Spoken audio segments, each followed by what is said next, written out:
Hey guys, I welcome you all to GSN Law. Recently income tax department ने एक नया form 26AS launch किया individual एसएसईज के लिए। जानेंगे सारा मुद्दा क्या है और इस नए फॉर्म के की फीचर्स क्या क्या हैं। ये video practicing advocates, chartered accountants, company secretaries के लिए है और साथ ही साथ इन सभी फील्ड्स के स्टूडेंट्स के लिए भी है। अगर आप यूपीएससी की प्रिपरेशन कर रहे हैं तो आपको ये चीज पता होनी चाहिए क्योंकि ये इकोनॉमिक्स से रिलेटेड करंट अफेयर्स में कवर होगा। शुरू करने से पहले मैं आपको बता दूं कि आप हमसे in different social media platforms पे जुड़ सकते हैं और यदि आपका कोई क्वेश्चन है तो आप मुझसे कोरा पे पूछ सकते हैं।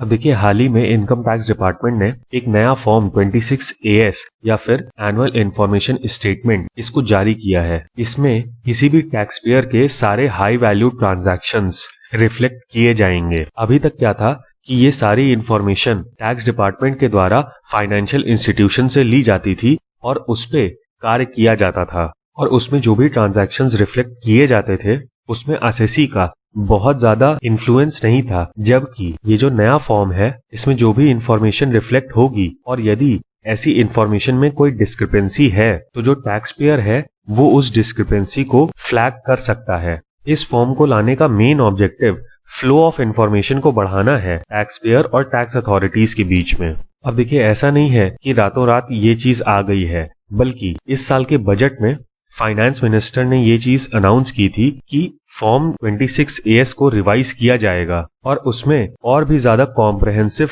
प्रोफाइल होगी किसी भी टैक्स पेयर की।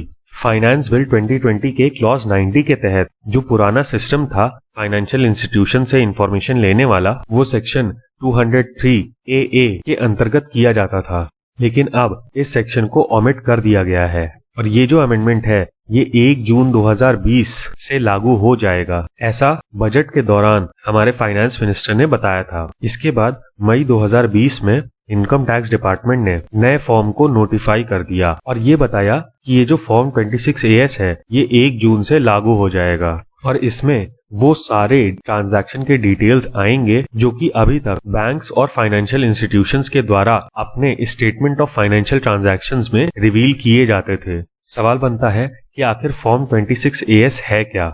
ये एक तरीके का एनुअल टैक्स स्टेटमेंट है जिसमें TDS, advance tax, self assessment जैसी चीजें इंक्लूड होती हैं और ये सारी इंफॉर्मेशन टैक्स पेयर के परमानेंट अकाउंट नंबर के अगेंस्ट में अवेलेबल होती है on the website of income tax department. हाल ही में सीबीडीटी ने अपने एक स्टेटमेंट में कहा कि सेविंग्स अकाउंट के कैश ट्रांजैक्शंस, इमूवेबल प्रॉपर्टी की सेल या फिर purchase, time deposits, credit card payments और वेरियस शेयर्स, डिबेंचर्स में जो इन्वेस्टमेंट हुआ करते थे वो फाइनेंशियल इंस्टीट्यूशन से इनकम टैक्स डिपार्टमेंट लेता था। अब ये चीज सेक्शन 285BA के अंतर्गत स्पेसिफाइड पर्सन से ली जाती थी जिसमें कि फाइनेंशियल इंस्टीट्यूशंस आते हैं। अब इसको हम आगे पढ़ेंगे। आगे सीबीडीटी ने बोला कि ये सारी चीजें जो कि एसएफटी यानी कि स्टेटमेंट ऑफ फाइनेंशियल ट्रांजैक्शंस जो फाइनेंशियल इंस्टीट्यूशंस का होता था उसमें रिफ्लेक्ट की जाती थी, वो सारी इंफॉर्मेशन अब फॉर्म 26AS के अंतर्गत रिफ्लेक्ट होगी। अब आते हैं हम पुरानी और नई व्यवस्था के बीच में जो भी डिफरेंसेस हैं उन पे।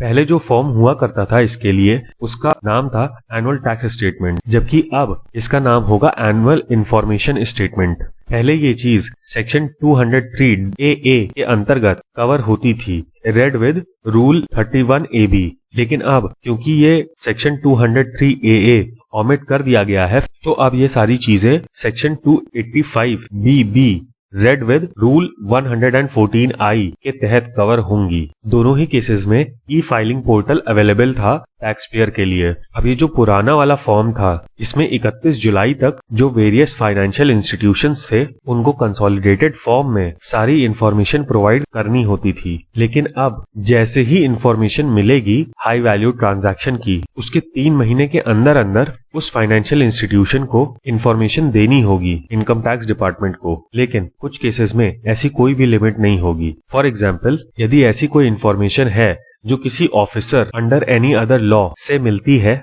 या फिर किसी फॉरेन गवर्नमेंट से मिलती है या फिर किसी और व्यक्ति से मिलती है तो उसके ऊपर कोई भी टाइम लिमिट नहीं होगी और उस जगह पर रूल 114I सब क्लॉज 2 लागू हो जाएगा। अब हम डिटेल्ड एनालिसिस कर लेते हैं कि ये स्पेसिफाइड ट्रांजैक्शंस जो कि इसके अंतर्गत कवर होंगे उनमें क्या क्या चीजें आएंगी। ये सारी चीजें सेक्शन 285BA में दी गई हैं। सबसे पहले तो किसी भी एक फाइनेंशियल ईयर में यदि कैश डिपॉजिट्स किए जाते हैं 10 लाख रुपए तक के या फिर उसके ऊपर के, तो वो ट्रांजैक्शंस फॉर्म 26AS के अंतर्गत आ जाएंगे। अब इसमें एक और चीज ध्यान रखिएगा, 1 और मोर अकाउंट्स लिखा हुआ है, यानी कि सारे आपके अकाउंट्स मिला के यदि 10 लाख रुपए से ऊपर के कैश डिपॉजिट्स किए जाते हैं तो वो इसमें कवर होंगे। इसके अलावा यदि आप कोई कैश पेमेंट करते हैं जो कि 1 लाख या 1 लाख से ऊपर का है तो वो भी इसमें आ जाएगा। इसके अलावा क्रेडिट कार्ड के बिल्स का पेमेंट